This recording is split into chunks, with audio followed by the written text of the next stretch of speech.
ऋषि, आप मथुरा जेल निरीक्षक हैं। आप अधीक्षक हैं और आप डिप्टी हैं, उनके वहीं करते हैं। आपकी जेलों की सेवाएं रहती है महाराज जी। आपका एक प्रश्न है। राधे राधे गुरु जी, दंडवत गुरु जी। मैं यहाँ पे जेल अधीक्षक के रूप में तैनात हूँ महाराज जी, मथुरा कारागार में। इस समय 1600 बंदी हैं और बहुत से ऐसे बंदी होते हैं महाराज जी जो 16-16 साल से 18-18 साल से कारागारों में निरुद्ध हैं। व्यक्ति मर जाता है तो यह माना जाता है कि वो प्राप्त नहीं होगा, लेकिन कारागारों में निरुद्ध हो जाने के बाद उनके परिवार पर यह संकट आ जाता है कि न उनसे मिल पाते हैं और न उनसे बातें कर पाते हैं।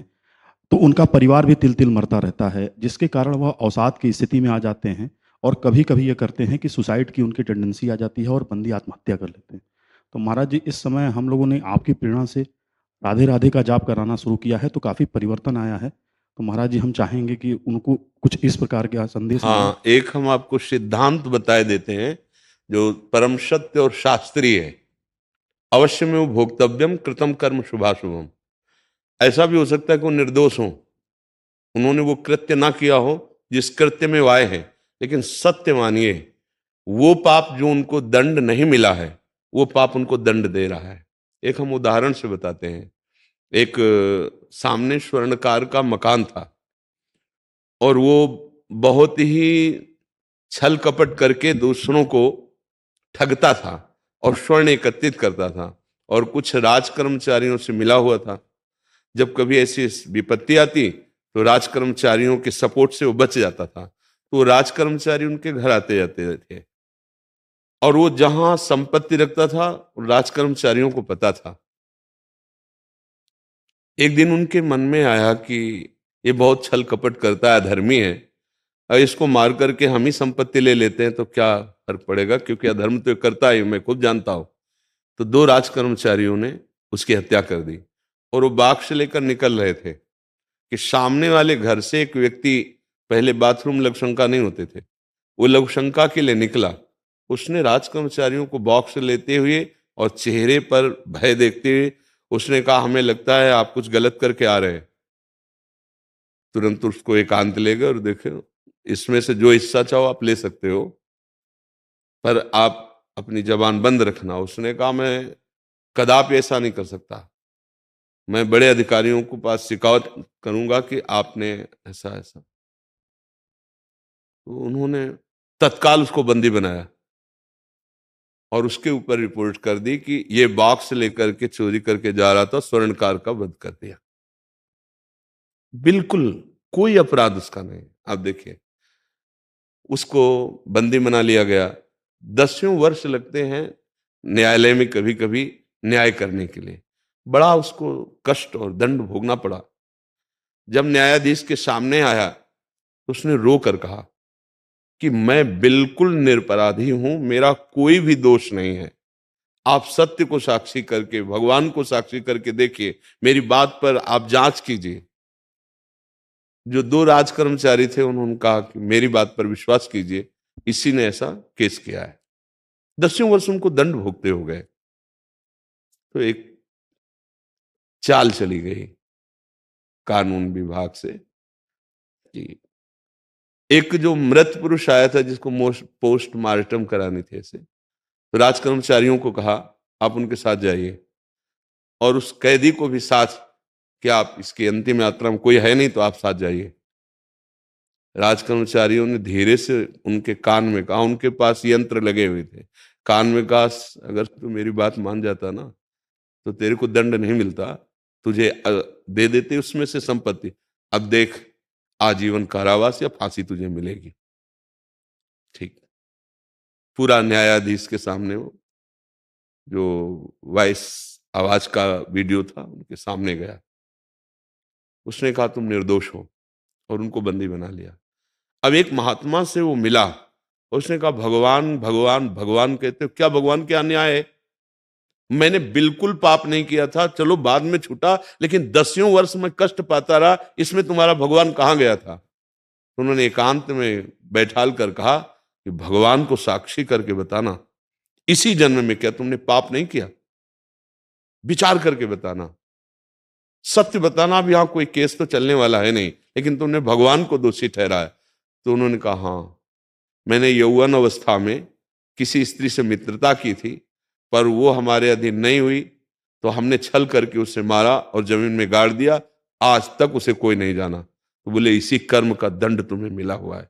तो जिनको न्याय विभाग के द्वारा अभी फाइनल नहीं हुआ और उनको कष्ट हो रहा है, तो मैं प्रार्थना करता हूं कि इसी जन्म का या किसी जन्म का तुम्हारा पाप तुम्हें कष्ट दे रहा है, तुम्हें नया पाप नहीं करना आत्महत्या करके। आत्महत्या करने से वो दुर्गति होती है जो घोर पापाचारी की होती है।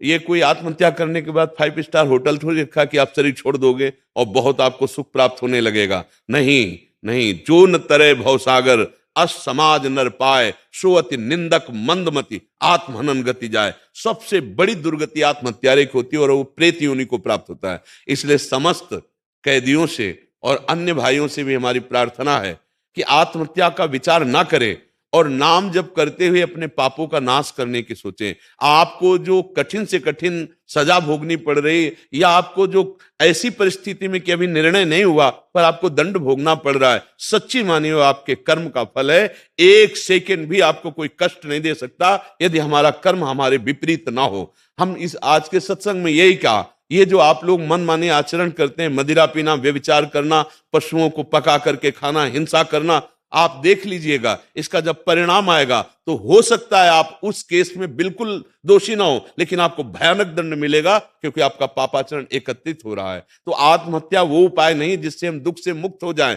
हमारा दुख से मुक्त होने का अवसर ये कि जेल मिली तो क्या हुआ, हम नाम जप करेंगे, भगवान को पुकारेंगे और अच्छे आचरण करते हुए अपने जीवन की श्वासें सच्चिदानंद में व्यतीत करेंगे। जन्म जन्म की बिगड़ी बन जाएगी, जन्म जन्म की बिगड़ी। ये जो आत्महत्या है ये कोई उपाय नहीं है दुख से छूटने का, और किसी को कोसने की जरूरत नहीं है कि हमें ये जो दंड मिल रहा मैंने पाप नहीं किया। सत्य मानिए वो पाप अवश्य है। जब भीष्म पितामह जैसे महान भागवत को 6 महीने बाणों की सैया पर तो भगवान से पूछ रहे हैं कि मैं कई जन्मों तक देख रहा हूं प्रभु ऐसा कोई पाप नहीं, तो भगवान ने कहा और आगे देखिए, क्योंकि हम लोग अनंत जन्मों से भटक रहे हैं। इसलिए समस्त कैदियों से प्रार्थना है कि आप नाम जप कीजिए, देखिएगा आपका हृदय शीतल हो जाएगा, आप भव बंधन से मुक्त हो जाएंगे। ये तो सांसारिक कैद है, आप भव बंधन से, माया की कैद से मुक्त हो जाएंगे। आपसे गलती हुई है, काम क्रोध लोभ मोह मद मत्सर, इनके द्वारा पापाचरण निश्चित होता है, कोई भी हो, और वो पापाचरण अवश्य में भोक्तव्यम कृतम कर्म शुभाशुभम,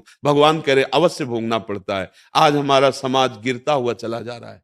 ये जो आज व्यभिचार की प्रवृत्ति बढ़ गई है ना, जिसको ट्रेंड कहा जाता है, ये बहुत बड़ा घातक है हमारे राष्ट्र सेवा के लिए, हमारी समाज सेवा के लिए। जितेंद्रियता और पवित्रता चाहिए। आज भ्रष्टाचार मच रहा है, नए नए बच्चे गर्लफ्रेंड बॉयफ्रेंड ऐसे गंदे आचरण कर रहे हैं, और फिर जब अनुकूलता नहीं मिलती तो हिंसा पे उतर आते हैं, जब दिमाग की शांति नष्ट हो जाती है तो व्यसनों में उतर जाते हैं। यही चल करके आगे कैदी बनेंगे और कौन बनेगा।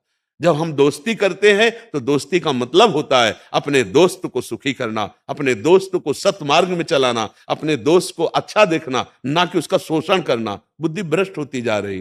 तो मनमानी आचरण हमारे कभी ना कभी हुए हैं, उनका हमें दंड मिल रहा है, तो हम पावन हो रहे हैं, हमारी दुर्गति नहीं हो रही, हम पवित्र हो रहे हैं दंड के द्वारा। अब नाम जब करें तो हमारे अंदर वो शीतलता आ जाएगी, वो ज्ञान आ जाएगा, जिससे हम जेल में रहते हुए भव जेल से मुक्त हो जाएंगे, संसार की जेल से। और परिवार वालों से प्रार्थना है कि वो व्यर्थ का दुख ना ले।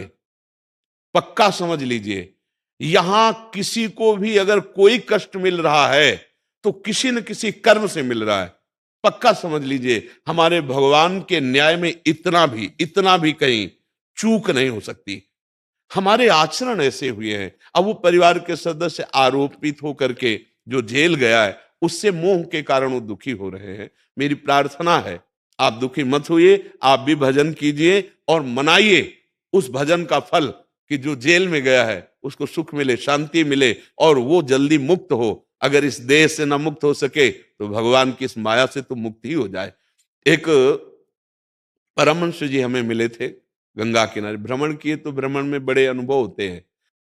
जब नई अवस्था हमारी 13-14 की थी तो हमारे अंदर जिज्ञासा थी कि मैं महात्माओं से मिलूं और जानूं कि परमार्थ का वास्तविक स्वरूप क्या है। तो सहज में उनसे प्रश्न किया कि स्वामी जी, आप वो करीब 90 वर्ष के थे, बहुत ही दिव्य स्थिति थी उनकी, कि स्वामी जी आपने संसार से क्यों वैराग्य लिया। तो उन्होंने कहा, बेटा मेरी एक दुकान थी कपड़े की, मेरी नई अवस्था थी, बहुत दुकान चलती थी, तो पड़ोस वाले जो दुकान के थे, और उन लोगों ने हमें ईर्ष्यावश एक दिन बहुत पीटा। मैंने सहने की कोशिश की, लेकिन उन लोगों का स्वभाव ही बन गया हमको प्रताड़ना, गाली देना, मारना। उनमें से एक जो प्रधान था, बेटा मैंने निश्चय किया इसका वध करूंगा। बोले ऐसा है किया। कुछ पैसे की करौली खरीदी, उनके वचन। और जब वो हमें रास्ते में मिला तो मैंने उसे मार दिया जान से। फिर मेरे हृदय में आया कि मैंने अपराध किया है, तो मैं स्वयं चला गया और मुझे बंदी बना लिया गया। और फिर मुझे तन्हाई की सजा मिली। उस समय वो कह रहे थे मुझे तन्हाई की सजा मिली, बहुत कष्टप्रद जीवन। तब हमें ज्ञान हुआ कि अब हमारा जीवन पूरा नष्ट हो गया, किसी काम का ना रहा। हम क्रोधवश सही व्यवहार न करने के कारण आज बंदी बना लिए गए। हे भगवान, यदि मुझे मुक्त कर दिया जाए तो मैं आजीवन संन्यास लेकर आपका भजन करूंगा। पर इतने कहने से थोड़ी हो जाता है। उन्होंने निश्चय किया आज से मैं जल नहीं पीऊंगा, भोजन नहीं पाऊंगा और निरंतर नाम जप करूंगा। अब चाहे जेल में रहना पड़े या संसार में, भगवान का भजन नहीं छोड़ूंगा। उन्होंने ऐसी बात पकड़ी। अब जब भोजन नहीं, पानी भी नहीं पीना, तो जो अधिकारी जन है वो उनके पास जा, ना वो आंख खोलते, चाहे उनको कोई बूट से मारे, डंडे से मारे, वो स्वयं बता रहे थे ना मैंने आंख खोला ना मैंने संभाषण किया। तो बड़े अधिकारी आए, उनमें से कोई सज्जन स्वभाव के थे, संत स्वभाव के। तो उनका देखो इस समय मैं अकेला हूं, आप अपने हृदय की बात बता दीजिए, आप क्या चाह रहे हैं, हो सकता है मैं आपका सहयोग कर सकूं। आंख खोली, उनको लगा जैसे भगवान ही हमें साहस बंधा रहे हैं। आंख खोली और कहा साहब मैंने ही मारा है, पक्का मैं अपराधी हूं, पक्का।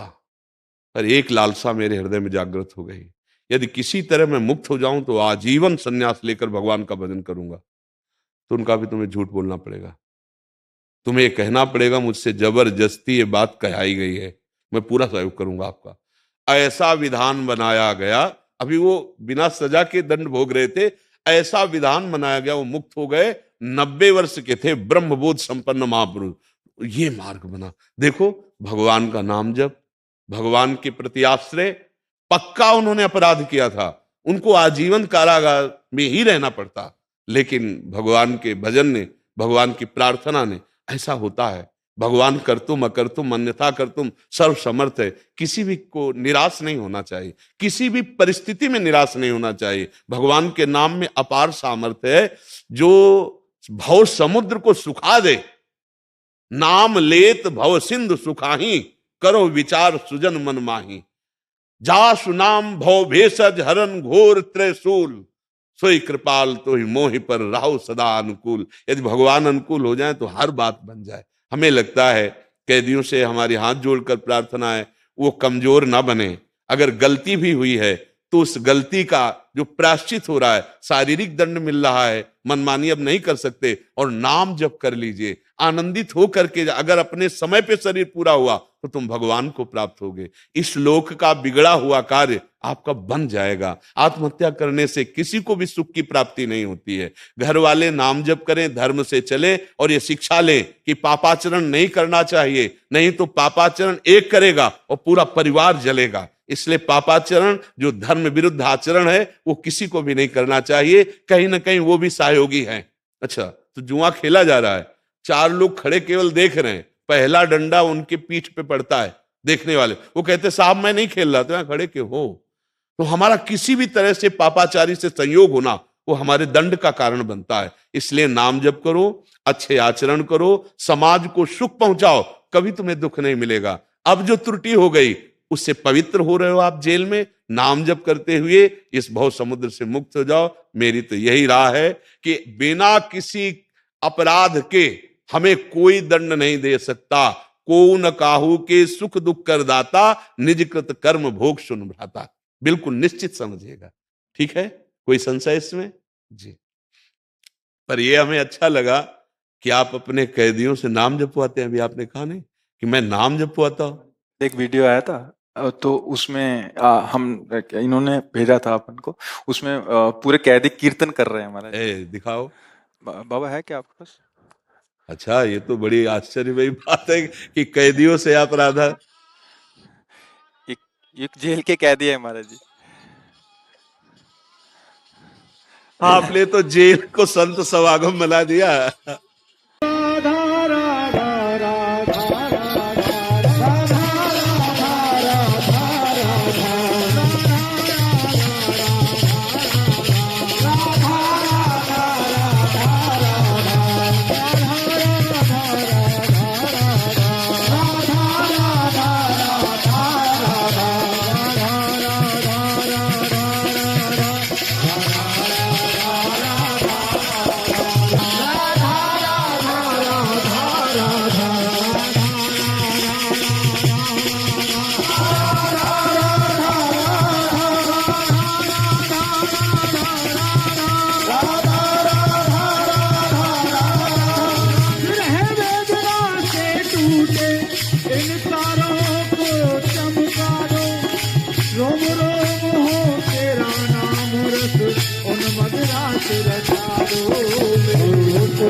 सब जेल में जो कैदी जो है ना हमारे जी, सब क्या कीर्तन करते हैं। आपको तो हम प्रणाम करते हैं।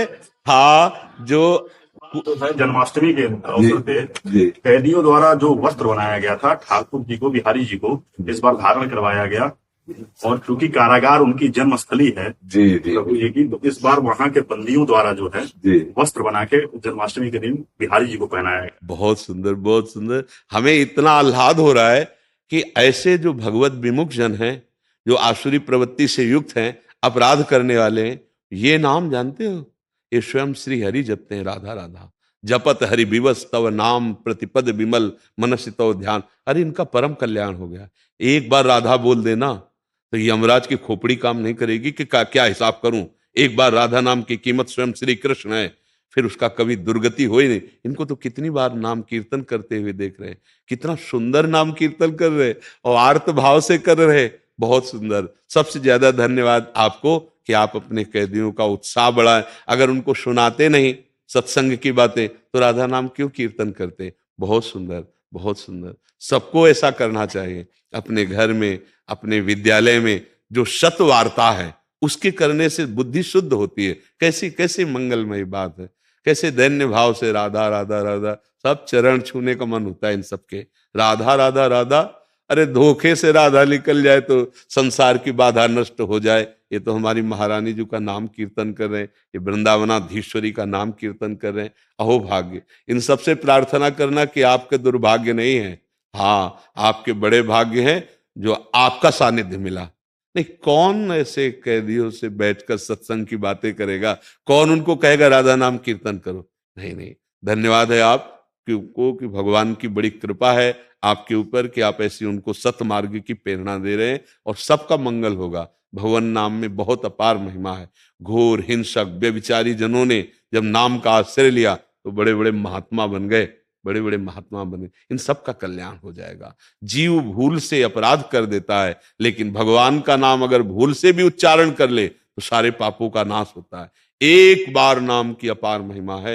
ये तो बहुत बार नाम ले रहे हैं। जो निरंतर नाम जप करते तो भगवान का स्वरूप ही हो जाते, पर एक बार यदि नाम ले तो हिसाब में भारी पड़ जाएगा। हमने कई बार चर्चा में सुनाया है कि एक पापात्मा स्वभाव का था और एक पुण्यात्मा स्वभाव का भाई था। तो भाई वो संतों की सेवा करता था। उसके मन में ये बात बनी रहती कि छोटा भाई शराब पीता है, मांस खाता है, व्यभिचार करता है और संतों को गाली देता है। वो जब शराब के नशे में आता, अगर संत घर में होते गाली देते। उसका ऊपर मकान था। तो एक दिन भगवान के परम भक्तों की मंडली आई। वो बड़े भाव से घर लाए, चरणामृत उतारा, आरती की, भोजन पवाया। अब इतने में वो आ गया शराब पी के लड़खड़ाता हुआ, संतों को गाली देने लगा, भाई को गाली दिया। संतों से कहा आप नाराज मत हुए, इस पर दया कीजिए, इसकी दुर्दशा है प्रभु, इसकी बुद्धि भ्रष्ट है, इसका कल्याण हो सकता है। बोले पक्का। सब संत पाके कहे कि आप घर के बाहर जाओ। वो ऊपर अपने कमरे में था, भीतर से दरवाजा बंद किए गए, खटखटाया तो उसको लगा कि हो सकता है भाई हो या कौन है, क्या है। तो नशे में एकदम दरवाजा खोला, उठा पटक दिया संत ने और बोले राम बोल राम। वो मैं नहीं बोलता नशे में से। कहा जान से मार देंगे, तुम्हारा भाई भी यहां बचाने नहीं आएगा, राम बोल राम। अब उसको लगा कि तगड़ा महात्मा है, ऊपर चढ़ा है, हो सकता है ऐसा कर दे, तो बोले राम राम। बोले बस बेटा, इसी से तुम्हारा काम हो जाएगा। 2 बार राम राम कहा। जब वो समय पर मरा ना, यमराज जी ने पूरा रजिस्टर देखा, 1 सेकंड में सब फाइनल होता है, घोर पापाचरण, पर 2 बार राम राम कहा। अब यमराज जी ने विचार किया क्या इसको, तो उनका भाई 2 बार राम राम कहा है, जो चाहे वो सुख ले सकता है तू, फिर बाद में तुझे नरक डालेंगे क्योंकि बहुत पाप किए। तो उसको याद आया कि राम नाम की कीमत, तो उनका बता सकते हो आपकी 2 बार राम राम कहने का फल क्या मिलेगा मुझे। अब उनकी हिम्मत नहीं पड़ी कि फाइनल में बोल सके कि राम नाम 2 बार इसके बराबर, ये हिम्मत नहीं पड़ी, क्योंकि वो परम भागवत भी है, ज्ञानी भी है। वो देवराज इंद्र के पास, देवराज इंद्र ने कहा मैं निर्णय नहीं कर सकता कि राम राम का, कई बार सुना चुके। फिर इसके बाद भगवान ब्रह्मा के पास गए, धर्मराज जी, देवराज जी, और उस जीवात्मा को लेकर, और कहा प्रभु, परमेष्ठी पद सबसे बड़ा पद है इस त्रिभुवन में, प्रभु ये महापापी 2 बार इसने राम राम कहा, अब ये कहता है राम नाम का फल क्या होगा। तो प्रभु हम सबकी तो बुद्धि काम नहीं करती कि राम नाम के बराबर हम स्वर्ग सुख या अमुक सुख। ब्रह्मा जी भी ने कहा कि भगवान के नाम का फल ये तो मैं नहीं बता सकता, ये तो भगवान शंकर बता सकते हैं, वो निरंतर जपते हैं। वहां गए, भगवान शंकर ने कहा राम नाम की महिमा तो मैं बता सकता हूं, उसी से मैं काशी में मोक्ष देता हूं, उसी से रा कह के पी गया और मां कह के बंद कर लिया, कंठ में पूरा हलाहल समुद्र का जहर जो निकला था वो रोके हुए, एक बूंद भी कंठ में, अगर वो घाटी द्वार पे चला जाए ना तो खास खास के देखो कैसा हलाहल विष रोक लिया, नाम बड़ी नाम की महिमा कही। बोले फल तो नहीं बता सकता, तो बोले फाइनल कैसे हो, बोले राम जी के पास चलो। साकेत धाम गए, उस पापी जीवात्मा को साथ लेके भगवान ने कहा आज सभी बड़े बड़े लोकपाल ईश्वर कोटि के कैसे पधारे। बोले प्रभु समस्या हो गई, ये जीव 2 बार नाम आपका लिया और वैसे पूरे जीवन पाप किया है, अब ये कह रहा है इस नाम का फल क्या है। तो प्रभु हम सब तो नहीं बता पाए, आप बताओ। भगवान ने कहा गोद में बैठा लो हमारी। वो जीवात्मा गोद में बैठा और भगवान ने कहा फल तो हम भी नहीं बता सकते, आप खुद देख लीजिए कि 2 बार नाम लिया तो हमारी गोद में आके बैठ गया।